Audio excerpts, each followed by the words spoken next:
Good morning po, Manong Ted, DJ Chacha. Maraming salamat po sa pag-imbita sa akin. Naku, good Hindi morning ko po, na muna Yusek. pag-uusapan yung ICI ngayon po. Ito ho ang importante ngayon para sa mga sa mga madaling maloko. Sa mga naghahanap ng soulmate online. Okay, go ahead, Oo, Cha. ito nga po kasi ang panawagan nyo, Yusek Aboy, baka nga imbis na soulmate, scammate ang mahanap ng mga kapatid po natin na naghahanap po ng pag-ibig online. Unahin po natin, Yusek, gano'n na ka-advance ngayon itong ginagamit ng mga scammers na AI kumpara po nitong mga nakaraang taon? Napaka-advanced na, no, DJ Chacha, no? So ngayon, ang AI ginagamit na ho ng mga scammers to perpetrate yung mga traditional love scams natin, katulad ng mga binabanggit natin, yung mga sad boy, sad girl, yung papaawa, o kaya yung mga seductress, o kaya yung mga escorts, o kaya yung mga servicemen na mga scams. Pag sinamahan mo ng AI, medyo delikado na kasi ngayon, parang unang-una when it comes to the scam, no, yung mga AI ngayon are used to generate deepfakes. So, yung dati kasi ina-advise pa natin na para isa sa mga paraan para siguraduhin na totoong tao ikausap mo, mag-video call kayo. Ngayon, hindi na ubra. Kasi ngayon yung deepfake, hindi lang yung photos, hindi lang yung mga videos na isisend sa'yo. Pero real-time na siya, para na siyang filter na kahit mag-video call kayo, kahit mag-FaceTime kayo, na akala mo totoo, akala mo magandang babae, yung pala lalaki yung kausap mo sa kabila. Ganun naka-advance. And then, ang mas delikado, yung AI ginagamit to profile. So, yung mga scams ngayon, masyado lang tailor-fit sa'yo. Kaya papansinin mo, yung age range, hindi na yung dati ang age range natin, yung mga matatanda na, yung mga hindi savvy. Pero ngayon, from all spectrums, pwede ng biktima ng mga love scams na to. Tapos, pag tinarget ka, parang kilala ka na nila. Oo. Diba? Yun. Oo. Paano po malalaman? Kasi ngayon binabanggit ninyo, may mga reports na pati video calls na na-infiltrate na po nitong AI. Paano malalaman na kung meron kang kinakausap online, nag-video call kayo, AI-generated or manipulated po ito? Meron po bang paraan to distinguish or to find out? Yun na nga, DJ Chacha, masyadong advanced yung technology na mahirap na. May mga, pag hindi gan sophisticated yung filter or yung deepfake technology na ginagamit, makikita mo yung discoloration, yung mga ganon eh. Pero ngayon, meron na talaga na ang hirap na ma-determine no filter kung siya, kung totoong tao ba siya or AI generated ba siya. So we suggest now iba na ang na ngayon, pag ayaw makipagkita sa'yo, magduda ka na. Okay, so wala pong paraan to check kung ang ka-video call mo ay gumagamit ng AI or hindi? Well, there's none na yung 100% foolproof, DJ Chas. Sabi ka, it depends on the technology, no, ini-employ ng scammer. Pag yung pinaka-advanced na technology, talagang mahihirapan ka. Walang paraan na to determine you if in real time na nadi-deepfake ka or hindi. Ito po mga biktima natin ng deepfakes, ayon po sa report ninyo, mas maraming babae ang biktima pero madami na rin nga ang kabataan compared before na karamihan ay senior citizens. Bakit nga po pati mga tech-savvy young adults biktima na rin ngayon? Anong paliwanag po dito? Dahil nga sa galing na rin ng AI? Tama, DJ Chacha, no? Parang even yung pagiging tech-savvy nila are being used against them. Parang ito yung alam mo sa technology, pero dahil alam mo yung technology na yan and the advancement of AI nga, parang ginagamit yun na parang imposible mangyari to. So again, it's the key there, DJ Chata, is technology and yung profiling ng mga victims dahil the AI, profile sila ng AI, alam nila na even if yung ganito, madaling maprito sa ganitong klaseng scam. Ano ang kinukuha? Ano ang benefit nung scammer dito? But ultimately, yung financial gain po, Manong Ted, kasi kahit anong scam yung in-employ nila, at the end, manghihingi ng pera yan. Whether nanghingi yan dahil nagpaawa sa'yo doon sa sad boy, sad girl scam, nanghingi yan para mag-invest sa'yo doon sa investor scam. Naghingi yan ng pera. Yung delikado yung si Dr. and si Dr. Manong Ted at saka DJ Chacha. Si Dr. si Dr. scam, manghihingi una ng compromising photos para i-blackmail ka at manghingi ng pera sa'yo. Okay. At yung tingin ko pinaka-delikado dyan yung slow burn na type of scam na talagang papaibigin ka, Manong Ted, DJ Chacha, pinangako langit lupa, sinaga ka. Oo. Kasi hindi lang financial losses, pati yung emotional. Oo, tsaka psychological damage. Malaki, pati yung pagtitiwala ng tao sa human interaction nawawala Ano pong dito sa mga nabiktima, Ilan na? Yan. Ang challenge parati sa amin, Manong Ted, tsaka DJ Chacha, amin mo kami na parang yung mga nabibiktima ng mga love scam, hindi umaamin Hindi nagre-report, nahihiya po. So talagang yung mga nagre-report sa amin, although nag-ano kami, natutuwa kami na medyo dumadami nagre-report sa atin, hindi pa rin yan yung full spectrum yan, hindi yan yung Kasi nakikinig ako yung bago nyo ako isa lang Yung mga ganong nagbibiroan tayo na yung pinapangako or parang yung mga ganong mga pangako na lang tayo, usap lang tayo. Alam mo, ginagamit na rin yan ng mga scammers na parang lang to parang yung mga dating mga maluloko lang. Kumbaga Ginagamit na rin magaling sa type na scam. magaling mag-manipulate na rin sila, parang inaaral na rin nila ang pagmamanipula dito sa mga niloloko nila. Tama, DJ Chacha. Yusek, Dahil doon, hindi nagsusumbong yung mga tao. So, again, parang nahihiya sila na naloko sila, kaya karamihan sa mga nabibiktima hindi po nagre-report. Oo, DJ Chacha. So, I think that's one thing that we have to change and part ng campaign natin na it's okay to report. Hindi kayo nag-iisa. Hindi dapat mahiya. Hindi nakakaya. Opo. Yusek, karamihan babae, yung mga naloko, sabi nyo nga, all ages na po ito, hindi na lang matanda. Yun pong mga nanloko, ano po ba ito? Puro Pinoy po ba ito? May ibang lahi? Meron na po ba tayo nasa wata? Meron na ho tayo. Ito yung ito yung demographics to yan. May nahuli na ho tayo. Pero ito yung mga nahuhuli natin, ito yung madalas na enterprising lang na mga lone wolves. Ibig sabihin, yung mag-isa, lalong-lalo na ho sa escorts ka Yan yung mga, at saka yung mga less sophisticated. Pero yung karamihan at yung organisadong nagbibiktima sa ating mga kababayan, madalas ito yung mga scam hubs located outside the country. Okay. O mga ito, ibang lahi. Ano po karaniwan ang nationality nitong mga nanloloko? At saan po ang hubs nila usually? So ang mga usual hubs yan, yung mga, the usual suspects po, Malaysia, Bangladesh, and right now, again, we're seeing the emergence of the UAE. Pero, ang nito, may katayap na isa pang karumal-dumal na krimen to. Halimbawa, yung mga kababayan natin naghahanap ng trabaho na hindi kumukuha ng mga work permit, nagba-backdoor.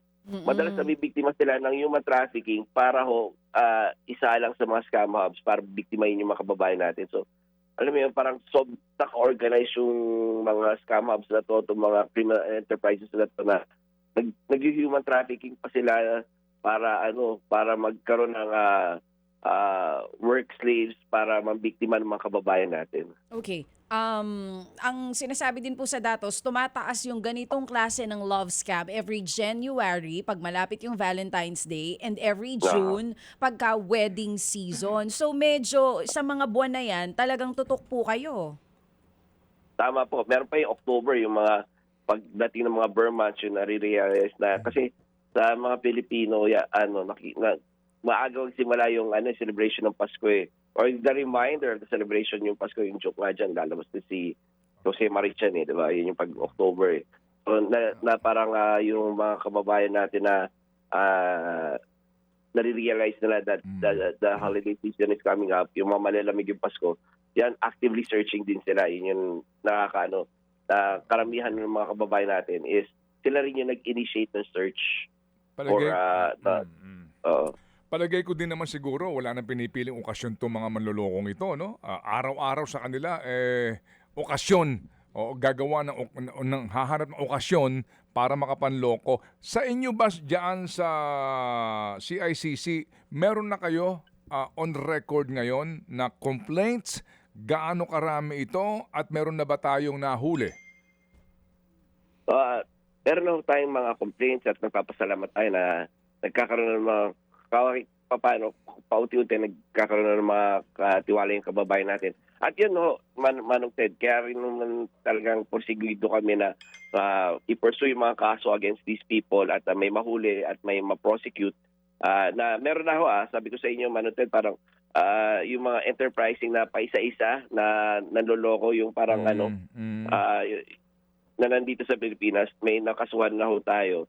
Para mag-build ng tiwala ng mga kababayan natin, na-actionan ho natin itong mga to. And active din ho kami sa pakikipag-ugnayan doon sa ibang mga counterparts natin sa ibang bansa para makahanap ng paraan para masawata itong mga scam-ups na to. Kasi tama kayo, Manong Ted, all year round to, itong mga scams na to. Even yung mga nagpa-perpetrate ng love scam, nagsishift sila pag ibang panahon kung ano yung mas mabilis na at ano yung mga prevailing conditions doon sa panahon na yun. Kasi kasi ang sinasabi natin yung mga scams ngayon, gumagamit na ng AI para i-profile tayo. Kaya tailor fit na yung mga scams natin na pag hindi to susceptible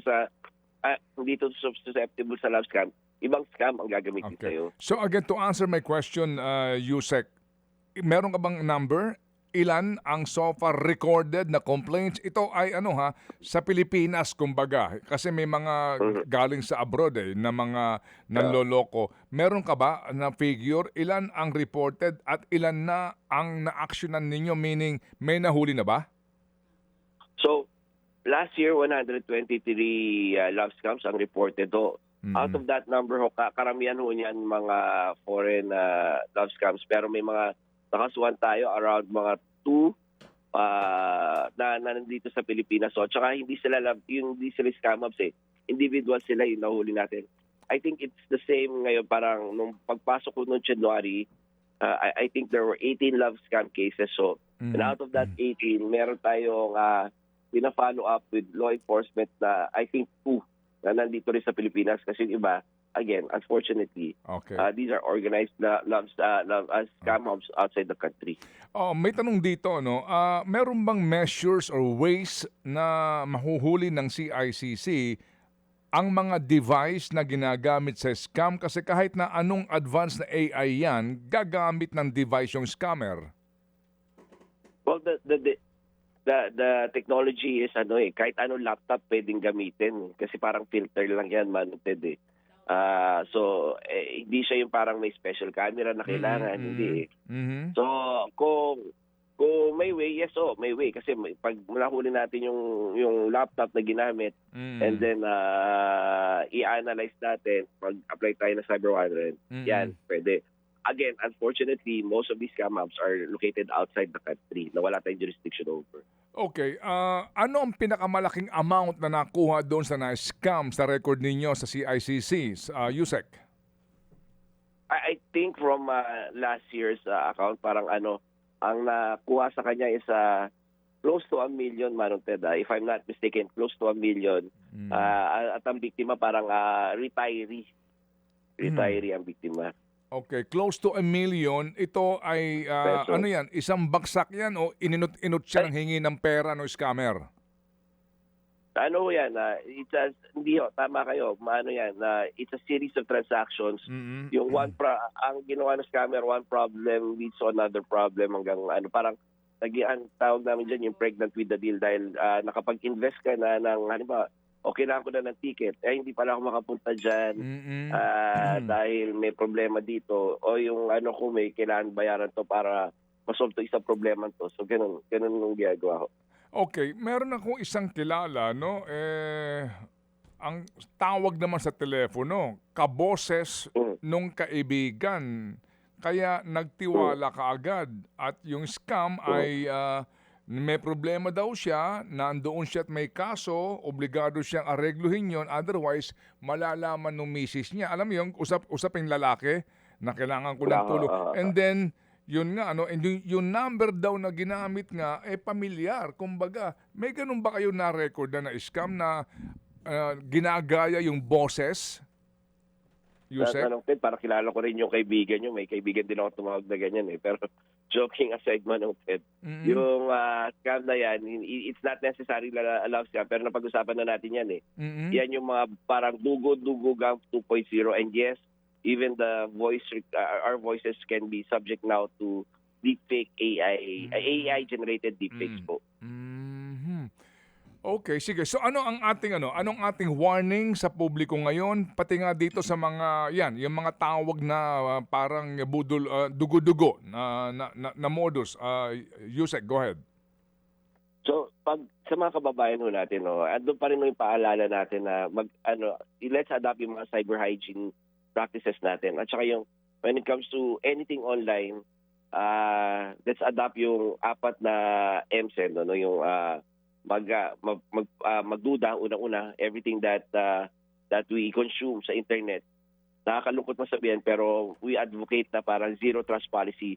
So pagdudahan nyo lahat ng lumalabas sa feeds nyo or yung interaction sa internet para makapag-verify kayo. So papasok yung susunod na yung mga maging mapanuri.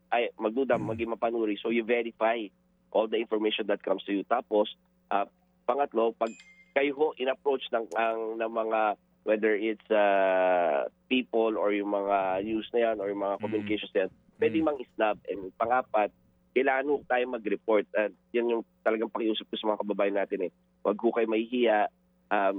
Dapat ho, iintindihin nyo, biktima kayo. At kung hindi man ho, para sa sarili nyo, kailangan nyo mag-report para ho hindi na makapambiktima yung mga taong to ng iba pang kababayan ho natin. So, we encourage them to report yung mga if they fell victim or even if hindi sila na biktima, tinangkala silang biktimahin para magawa natin paraan, i-report nila kasi may mga interventions tayong pwedeng gawin, Manong Ted, DJ Chacha, which is to block the number, to take down the accounts na ginagamit nila sa panloloko nila, diba? At least yung mapigilan natin na makapangbiktima pa sila ng iba. Oo. Ano na nangyari doon sa ating SIM registration law? Despite that, meron pa rin ngayon kasi nga ako mismo nakakatanggap ako ng yung mga text at saka yung iba naman talagang gumagamit ng acronym ng bangko at palalabasin na bangko mo itong nagte-text sa'yo. Well, sagutin ko yan, Manong Ted, no? Yung SIM card registration law is talagang tinitingnan natin maribisa kasi nga naman ho, Manong Ted, yung sobrang luwag ng ID system or verification system ng SIM card registration as we know it now. Kasi ultimo school ID tinatanggap para makapag-register ka ng SIM card eh. So, pero to be fair naman po, pag naribisayan, magagamit natin yan. Even if, in fact, nagagamit po namin yan to see kung kanino nakaregister at saka kung ano yung gamit na ID para ipang-register dyan kasi may screen capture feature yon. Pag upon subpoena ho, no? So, yun yung update natin doon sa SIM card registration, no? It's now in Congress and in the Senate being discussed for the updating of this SIM card registration law. At tama kayo, Manong Ted, yung natatanggap yung pag-text sa mga text na yan, hindi naman yan yung base sa SIM card registration law. May ginagamit yan yung IMSI catcher. So, ginawa na rin ho ng DICT sa panguna ni Secretary Henry Aguda, sinunset na, kinausap na yung mga telcos, isunset nyo na or i-phase out nyo na yung 2G at 3G technology. Kasi dyan lang naglalagay yung mga IMSI catcher na yan. So, ibig sabihin, Yusek, wala masyadong nagawa yung SIM card registration para mapababa sana yung bilang ng scammers. Meron naman, DJ Chacha, to be fair doon sa SIM card registration law. Bakit napababa niya at saka na-verify natin. Kaso yun nga lang, nakakalusot. There's way, pag talagang a-analyze mo, there's ways around the SIM card registration law. Kaya kailangan palakasin talaga siya. At saka, halimbawa, ito, magpa-public advisory kami mamaya Yung pagdating doon sa mga OTTS, yung over-the-top services, nai-spoofing na rin ngayon Parang, over the weekend at inimbestigahan namin maraming senior government officials ang nabiktima na spoofing na kunyari nagta-text doon sa mga kapwa naming officials, mga senior government officials.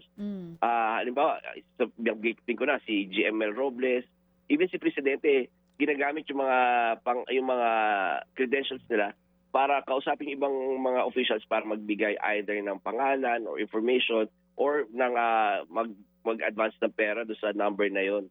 So, yun ang delikado naman doon sa mga OTTs o yung mga online network, online messaging applications so natin. Okay. So ngayon po na sinabi niyo nga po ina-update yung SIM card registration law natin in the lower house, kayo mismo dyan sa CICC, totoo kayo dito, ano mismo ang dapat gawin para talagang maging effective po ito? Well, i-limit yung magkaroon ng verification process. Sabihin mo na yes, pwede ka mag-register pa ng iba ng very wide range of identification. Pero pag i-verify mo yan to get the full features ng services ng mga telcos, kailangan i-verify mo yan using yung single source of truth natin, which we suggest is the national ID. Kailangan mag-apply na sila ng national ID para yun yung ibabaga natin na para alam natin yung mga numbers na to, pag re-verify natin, ang source niyan is yung national ID database natin. At kung hindi, yan, i-restrict na yung features hanggang there's a certain period na kailangan i-block na yan dahil hindi nag-verify yung mga numbers na yan. Kasi nga, hindi totoong tao yung nag-register dyan. Sige, yung panloloko sa mga official ng gobyerno, paano ulit yun? Yusek, senior officials pa ito ng gobyerno? Oo, kami ho yung ang tina-target na biktimahin, Manong Ted, no? So for example, Manong Ted, ako ho, halimbawa kayo ang pangulo, Manong Ted, no? Kukunin ko yung credentials nyo, kunwari i-register ko sa Signal, lalo na itong application ng Signal, ano? Yeah, kukunin ko yung number, pagmumukhain ko yung Signal, kaya nga spoofing, pagmumukhain ko yung Signal na account ko, na account ni Presidente, tapos i-text ko yung mga senior government officials penging details nito or parang in some cases nagkuha na pera. Pero ang delikado ho dito, Manoted, na nakikita namin na danger, no?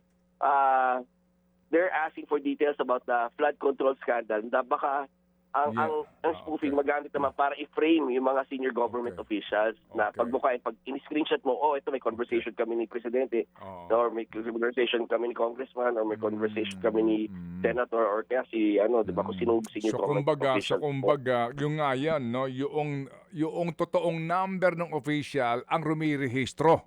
Tama? Doon sa gadget. Okay. Ilan yan? Yusek, ilan? Yusek, ilan yung naloko dyan? Ilang opisyal? Hindi ho, buti na lang, wala ho talaga naloko. Kaya nga public advisory yung gagawin natin mamaya. Okay. So, para nalaman kagad, nagtanong ho kagad sa CICC paano nangyayari to, na lumalabas na nakaregister sa amin, yung pangalan talaga, ay yung number talaga ng opisyales. Ang na-discover namin, Manong Ted, doon kasi pwede mong i-edit yung name eh. So ang ginagamit nilang name, yung pangalan ay yung number nung number nung try nilang i-impersonate po, Manong Ted. Kaya nga may gadget na ginagamit diyan, 'di ba? 'Di ba yan din yung MC Catcher? Hindi ho, Manong Ted. Ito Iba? yung halimbawa, if may Signal ka, Manong Ted, 'di ba pwede mong i-edit kung ano yung pangalan na gusto mong lumabas do sa Signal mo, or even Viber, gano'n no eh. Pero sa Signal ko kasi hindi mo nakikita yung number eh. Hindi. So, ganito, Yusek, ganito. Right. Naalala ko dati, panahon nila Kiko Pangilinan to. Oo, merong isang, may isang pinalabas na nangongotong yung NFA official. Yung number lumabas mismo.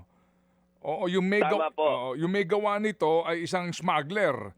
Kaya pinalabas na nangongotong sa kanya yung official. Kaya pag chinek ng NBI, lalabas yung pangalan, yung number na hindi mo maitatanggi. Number mo to eh. Di ba may ganon? Opo. Meron po. Kaya nga yung in-explain ko, Manong Ted, na may feature ang mga online messaging applications na pwede nating i-edit yung mga pangalan natin. So, imbis na pangalan na nilalagay natin, yung totoong number nung gusto natin biktimen o ini-impersonate natin. So, yun yung gagawa nila. So, pag in-screenshot mo, ang lalabas na number, kunyari, doon sa conversation, yung pangalan na ang nire-register mo, number pala. Tapos, in-screenshot mo, magmumukha talagang legit, yung in-impersonate mo, Manong Ted. Sige, okay. Thank you. So, kasi tayo 9:45 ng ating oras. So, Yusek, meron kayong press con mamaya ka mo? Opo, ilalabas natin yung advisory na yan, Manong Ted, about yung spoofing. Okay, sige. So muli kaming tatawag para maging katuwang niyo ho kami sa CICC para po sa pagbibigay po ng babala sa publiko, Yusek. Salamat po na marami, Yusek. Maraming salamat po. Salamat po, Manong Ted G. Chacha. Opo, thank you. Ang hotline po ng CICC ay 1326. Nakakatakot yun, 1326. Yan po ang CICC at DICT. Mga kapatid, brothers and sisters, saan ka pa? Dito na tayo sa totoo. Dito na tayo sa True FM. Mga kapatid, mag-subscribe and follow po kayo sa social media accounts ng True Network PH. Yan po kami. Hanapin nyo lang True Network PH, Facebook, Instagram, YouTube, TikTok, and podcast. Mapa Apple or Spotify man yan, mahahanap nyo kami. Lahat ng mga napapanood at napapakinggan nyo po sa programa, nasa social media accounts namin yan. So, paano mga kapatid? See you sa social media!